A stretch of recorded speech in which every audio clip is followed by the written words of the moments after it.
আসসালামু আলাইকুম গাইস, কেমন আছেন? আশা করি ভালোই আছেন। ভালো মোটামুটি সুস্থ আছি। রান্না করবো,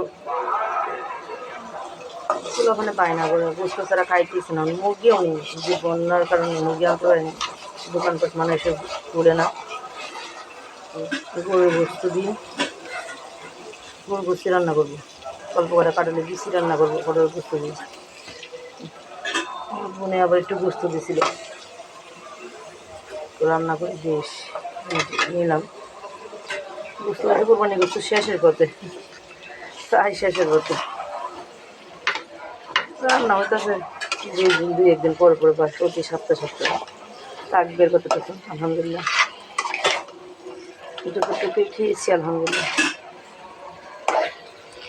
এই যে গোস্তটা রান্না করবো, তারপর ওই যে কাঁঠালের বিচিটি দিয়ে রান্না করবো।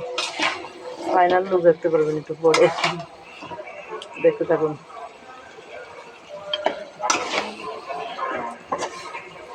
রান্না কষানি স্টাইলে কেমন হবে একটু বলে যান। আমি একটু জল দিয়ে দেবো অফ ক্যামেরায়।